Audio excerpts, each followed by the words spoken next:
Таныг яллагдчихаар татсан гэдэг байсан байна. Энэ талаар тоос мэдээлэл өгөөч. За одоо ч үгүй нэг яг хоо нөгөө мөрдөн байцал хэрэг шийдвэр ажиллагаа явж байгаа юм байна л дээ. Прокуророос нь мэдээлэл авал яа гэдэг. Яг хоо ийм л байгаа шүү дээ. Би одоо яг зүгээр тодорхой төвшөнд энэ хэвлэл мэдээллээр бас юм гуйлагтай юмнууд яваад байгаа бас харамсаж байгаа. Болдог бол уг нь тэр бичлэг зүйлүүдийн нэг ил тавьчмаар байна. Ийм л зүйл байгаа. Би өөрөө одоо ингээд хохирчоод ийм байж байгаа. Монгол Улсын эрүүгийн хууль дээр өөрийн болон бусдын амнаас эрүүл мэндийн эсрэг ирж байгаа хууль ёсол үйлдэл болон тулгаралтын эсрэг хийсэн арга хэмжээг гэмтрийг тооцохгүй энэ аргагүй хамгаалтай гэж үздэг. Одоо яг ийм л байгаа. Тэгээ ингээд одоо асуудлыг улам дэврэгж гин одоо хөнгөн иргэн дээр хүртэл ингээд зохион байгуулалтаагаар одоо хөлийн өрг тавьж байгаа шиг байна. Би одоо засгийн газрын нэг огцруулах акц хийсэн. За эргээд одоо бас тодорхой хүмүүсүүдийг шүүмжилж бас байр суурьд бас хилдэг гэсэн. Энэний л одоо шаа харамж гэдэг юм уу? Энэний одоо юм ирж ийн л та одоо ойлгомжтой л байгаа. Маш одоо хуулийн хэлтийн байгууллага нэгдлийг барьж явж байгаа. Тухайн өдөр болсон процессын үед та одоо хурцын хүүд гар хүрсэн юм уу? Зараа сууж хахад хэсэг залуучууд орж ирээ. Сайн байна уу гişүнэ энэ тэрхээр би бас хүн ёсоор сайн байна уу гэж мэдлээд тэгсэн хажууд суусан. За эргээ та сууж байгаа мó тийм ээ би ингэ сууж ийн гээд тэгээд ингээд ойр зур юм ярьсан. За энэ улс орны эдийн танаа нам энэ тэргээд зөндөө юм ярьсан. Тэгээ одоо болж байгаа чинь би болохгүй байгаа чинь би гээд ойр зурээрээ сууж идэл над руу одоо стакан тархи аваа шидсэн. За ирээ цогсон. Дээрээс нь дахиад нэг найз нь ирээ цогсон. Тэгтэл баарны хамгаалагч нь салгасан. Салгаад нөгөө залуучууд бас баарны хамгаалагчтай үйл ойлголцсон үсээд би ингэж болохгүй гэдээ яг суудлын дээр сууж хахад хурцын хөөгдгээд тэр залуу ирж хажууд суусан. Намайг мөргсөн. Мөргөөд яг цочоол гараараа цогсон. Тэр чинь ингээд хүн ингээд цохиод авахаар тэгээд өөрийгөө л хамгаалж байгаа байхгүй. Тэгээ би хэлээд шүү дээ. Эрүүгийн хууль дээр 4-1 дээр өөрийн болон бусдын амнаас эрүүл мэндийг хамгаалах зорилгоор одоо хийж байгаа үйлдэл гэмтрэгт тооцдог л гэж байгаа. Тэгээ би дахиад үргэлжлүүлэл задуулах хэрэгтэй л байсан юм шиг.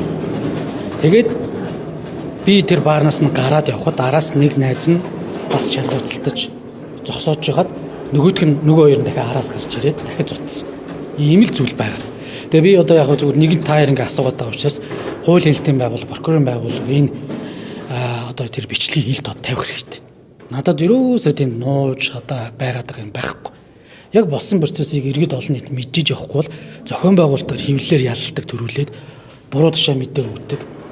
Ийм зүйлүүдийг ингээд маш одоо зохион байгуулалтаар хийж байна. Энийг одоо бүр хариуцлагатаар хийлээ. Тэгээд одоо энэ чинь бас үндсэн хууль заасан өөрийгөө бас хамгаалах энэ хүрээнд би бас зүгээр нөхцөл байдлыг босон явдлыг л ярьлаа. Хурцын хүүг таних уу? Тухайн одоо тэр гурван залуу гурвангийн танихгүй. Одоо тэгээд хүн ёсоор натаа мэдлээ одоо тий сайн байна уу гişүнэ гэдгийгсэн. Би яг тэр өдөр одоо өөр найзуудтайгаа суучаад тэгээд одоо жоохон одоо усуугаад ингээд бас бааранд бас үйлчлүүлээ сууж исэн. Тэгээд яг ганцаараа сууж исэн. Тэгээд ийм л зүйл болсон. Одоо тэгээд таны одоо ярьж байгаагаар ингэж дүгнэх нь зөв. Одоо тан дээр хэрэгээр санаатаагаар хүмүүс аваачиж таныг өдүүлж одоо улсын хурлын гишүүн хүн зоджээ гэдэг байдлаар хэрэг танд өөрүүлэх гэж гишүүнээс нь эргүүлэн татах. Яг та нар яг бас мэдээллүүд аваад тах шиг байна. Би одоо бас нөгөө хэргийн яг дотоод тэр нарийн ширийн шалгалтын явцтай холбоотой юм ярьж чадахгүй. Энэ угаасаа тэгээ цаг хугацаар ил болно. Яг өөрөө чи яриад байгаа юмнууд л явсан байл. Өөр зохион байгуулалтаа. Бүр энэ нь бол одоо бас тэгээ тодорхой бах уу. Тэгэд яг болсон үйл явдал юу вэ гэдгийг одоо тэр бичлэгэл ил болгоод тавьчих л та. Прокурорын байгууллага, цагдаагийн байгууллага юуг нь нуугаад байгаа. За нөхцөл байдал сүүлийн 2-3 хоног шал өөрөөр хэрэгжиж байгаа. За одоо ийм байна. Хэвлэл мэдээлэлээр зохион байгуулалтаар мэдээллүүдийг өөрчилж явуулж байгаа шийдвэрүүдээ гаргаж байна. За над дээр бол хөлийн өрг тавих шаардлагагүй гэжсэн. Өнөөдөр тэр шийдвэрийг дахиад өөрчлүүлж байгаа шүү гэлээ. Тавьж гин гэж ойлгосон. Манай өмгөөлөгч олцсон баг. Би ерөөсөө тэн дээр нь яг одоо бас шүүхрэлд ороогүй. Тэгээ одоо ямар үндслээр тавьж байгаа бүр ойлгохгүй л байна. Одоо тэгээд энэ захиалах тус төрийн ийм одоо ял хүнийг ялалдаг, хилмигдүүлдэг энэ үйл ажиллагаа Монголд бол хэрэг сэтэрж байгаа юм байна. Ер нь одоо бид бас аль зүглөө хаашаа яваад байгаа юм бэ гэдэг зүйлийг одоо бас иргэд олон нэг чигсээ харж байгаа баг. Энэ захиалгыг тодорхой бүлэглэлүүд байгаа шүү дээ. Тодорхой бүлэглэлүүд байгаа. Энэ зөвхөн манай нам биш. Одоо хавсарсан зүйлүүч байгаа. Манай намын чиглэлтэй байгаа. Би нэг мэдчихээн. Ийм зүйл байна. Тэгээ одоо зүгээр шулуух байл гэд. За гардан гүйцэтгэгч тэр оролцож байгаа хүмүүсүүд нь ойлгомжтой байгаа зү. Би бол одоо прокурорт гомдол гаргасан. Та нар ингээ хэргийн бод байдлыг тогтоохгүй байна. Яагаад ингээ хөнгөн юмсгаа ингээд нэгтлийг барь шийдээд байгаа юм бэ? Ийм зүйл байна. Энэ ч өөрөө бүр нарийн юмнууд бас байгаа. Би одоо энийг нь бас ярьж хэлж болохгүй байна. Бас хэргийн шийдвэр ажиллагаа явуулж байгаа. Тийм ч учраас маш хүндэтгэлтэй би хандаад ямар ч хэвлэл мэдээлэл өгөхгүй байна. За би одоо яг энэ цагаан сараар бас хүн амтнтай золохгүй уулзаагүй. Нэг ч уулзаагүй. Тэгэл дөнгөж өнөөдөр ажил дээр ирж байна. За ингээл одоо нам гүмхэн шиг одоо хуулийн төслөө боловсруулаад байж л. Би бас хуулийн байгууллага үнэн зөвөрм хэргийн бод байдлыг тогтоогоод тэгсний дараа бас одоо асуудал тандъя гэсэн чинь ингээд илт зохион байгуулалтаа чиглэлтэй улс төрийн гайстай ийм зүйлүүд байна. Та нар одоо ийм хөнгөн ирэг дээр хилийн ориг тавьд юм уу гэдгийг нь асуу. Аргагүй хамгаалт гэж юу гэдэг хуулийн прокурорс очоод асуу. Тэр бичлэгийг ил болохыг очоод асуух хэрэгтэй. Бичлэг дээр бүх юм байна.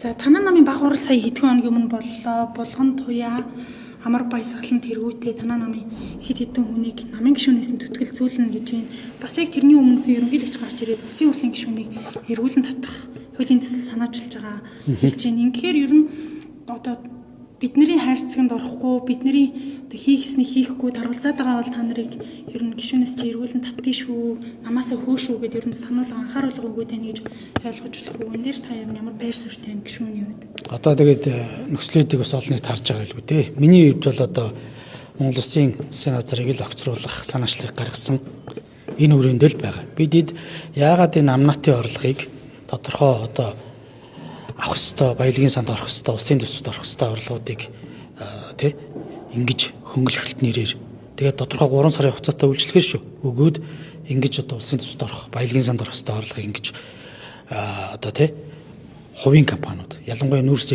экспортлж байгаа төрийн болон хувийн компаниуд үлдээж байгаа юм бэ гэдэг зүйлийг ярьсан.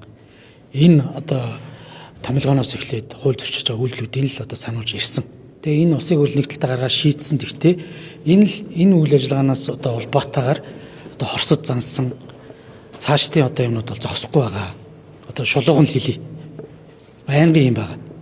Харахад одоо би бас одоо ингээл нөхцөлөдлийг бас одоо юу гэдэм бэ? Дэвэргээд явах уу гэж одоо чимээгүй хүн шиг байж байна. Ийм л байгаа. Тэгээд иргэд олон нийт байгаа шүү дээ.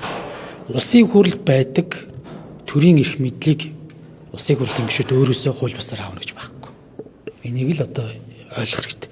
Тэг ингээд улсын хурл одоо байгуулж байгаа буюу ерөнхий сайдыг томилсон засгийн газартаа хариуцлага тооцох нь ийм амар хор уршигтай. Хариуцлага тооцох санаачлаг гаргах нь одоо ийм л нөхцөл байдал хүн болгоныг авчих юм байна. Ийм зүйлүүд ингээд явж эхэлж байна. Одоо тэгээд хуулийн харамсалтай энэ одоо ингээд захиалгын одоо хуулийн хэлтийн байгууллага маань захиалгаар ажилладаг гэдэг нь бүр улам одоо бүр лавшраад эхэллээ. Телефон justice гэдэг буюу хүний захиалгат одоо justice ийм зүйлүүд бол бүр ил тод ингээд болчихлоо шүү дээ.